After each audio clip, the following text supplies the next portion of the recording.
So lately, I've been kind of watching things around here because we've been having some severe weather. And up in the Pacific Northwest, we have a lot of computer people. There's Microsoft up here, there's Google up here, there's, I don't even know what other ones, but there's a lot.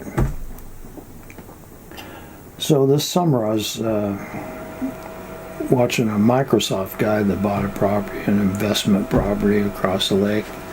Evidently he's made a ton of dough in the computer industry, and I guess if he's getting paid a lot of money for it, he must know it pretty well. And their dock needed just a little bit of repair, and he had to have his wife do it. She's some kind of Asian.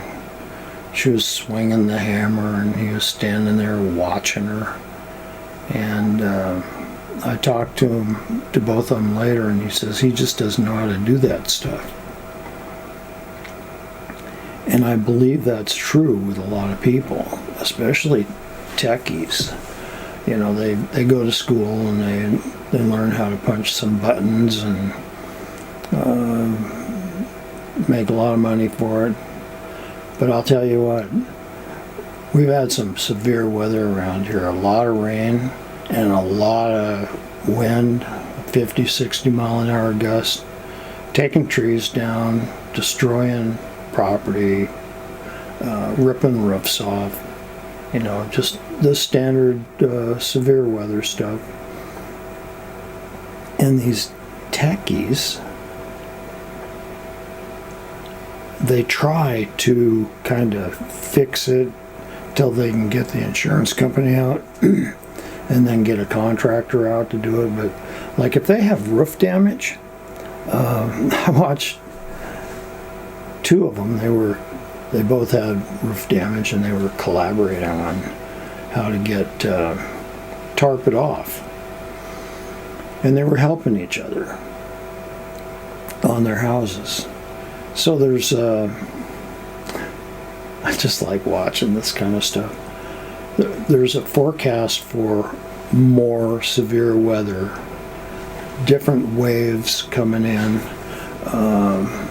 So they need to get this sealed up a little bit, otherwise the rain's just going to go inside their houses. That's how bad it is. Well, one of them had a tree on his house, so it was pretty bad. So he was just going to tape, cut some limbs off, but he couldn't get the chainsaw started, which was a good thing, because once I saw him go up on the roof, there were bad things going to happen.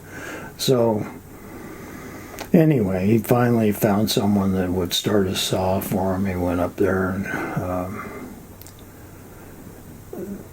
got the job, took some limbs off on the high side, and then he's going to put a tarp up there over the tree that's on his roof, and then drape it down onto where there's no damage in the roofing. And the other guy, he just had a bunch of roofing ripped off, and figured he needed to tarp it.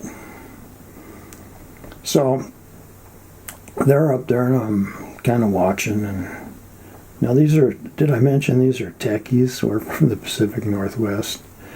And a lot of these techies, when it comes to physical labor or figuring out physical things, they just aren't that good.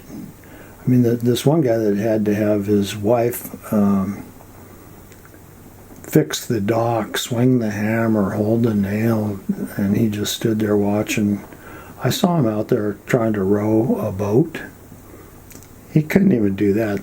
The wife had to row the boat, and he just rowed in it.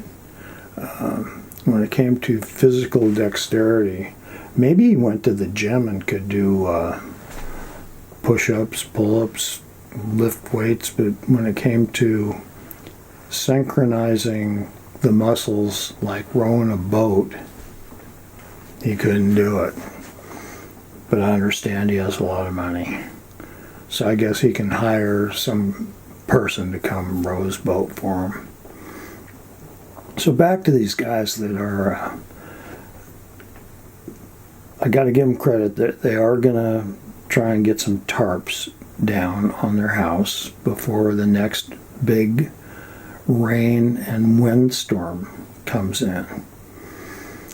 And they're helping each other. And these are computer geniuses, I guess. So I think they work at Microsoft. So they go up on this one roof and they spread a tarp out, and they're just gonna they nail it down. This one guy actually could nail, so he just the guy that didn't know how to nail on his dock, he just kind of held things in position. So they just take a blue tarp, and which in my world we call those Ozark remodels, Hillbilly Remodels. That's where you want to put another room on your house, you frame it with some 2x4s and you put blue tarps on it, and now you've got another room. You don't even have to permit that, but it's called an Ozark or Hillbilly Remodel. Down in Tennessee or the Ozarks. Doesn't cost much either. It doesn't last a long time. I guess it might keep you dry for a little bit or keep you warm if you had a big enough heater. So anyway, these guys are doing a Tennessee Ozark Hillbilly Remodel with these tarps, trying to keep the weather out. They're up there and they have a couple hammers, they have a couple tarps, they have some nails. And so they put the tarps down and they drive some nails in it. Now, anybody who's tarped anything in really severe winds knows that you should really use some strips of wood where the nails go through, and some 8-foot long strips of even half-inch plywood ripped to 1 inch wide will do. So you put down these strips of plywood and drive the nails through the plywood, through the tarp, into the sheathing, and so that there's an area that is holding the tarp down rather than just a little nail hole. So these guys, they work, and they're really proud of what they did. And so a couple days later, another storm comes in, and there were some other people down the road that had put some blue tarps up on their roof to protect. But they were laborers. They were people who understood how things interact and how things work. And they used the strips. They ripped some plywood sheets and used the strips, put the nails through the wood, then that goes through the tarp, then it goes into the sheathing. But not these computer guys. Computer guys just put nails along, about every 2 feet. Maybe it was 1.5 foot. They were being safe. And so the weather shows up again, and it wasn't 5 minutes before these computer guys who did the Hillbilly Remodel, their tarp disappears off the roof. And they just didn't understand. They couldn't comprehend why this other guy's tarp stayed in the same amount of wind, but theirs just ripped right off. And it's not up to me. It's not my business. I'm not going to tell them, but some people are fun to watch work. I found that in the race car business too, that there were a lot of people that were absolute geniuses always inventing new ways or figuring out new ways to do something to make the cars faster, especially in drag racing. And then there were the engineers, the educated guys. And if I had a chance that my car could run against someone who was a car that was being handled by an engineer, I was happy, because the engineers have to figure everything out.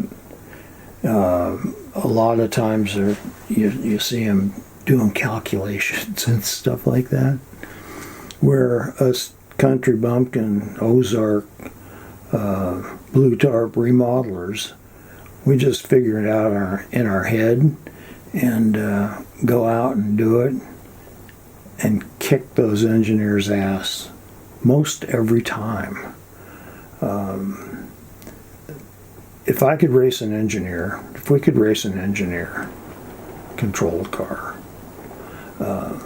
that's who I would choose to race against every time, because they were so inside the education that they got. And I'll tell you what, mathematical calculations don't improve ETs of drag racing cars. Elapsed times is what ET means. So we'll just leave it at that. This is more in the series of educated idiots. You know, the Microsoft people can't even put up a blue tarp properly. Anyway, we're getting ready for another storm here, and so I'll have more material to talk about, I'm sure, and it'll be fun. Take care. Bye.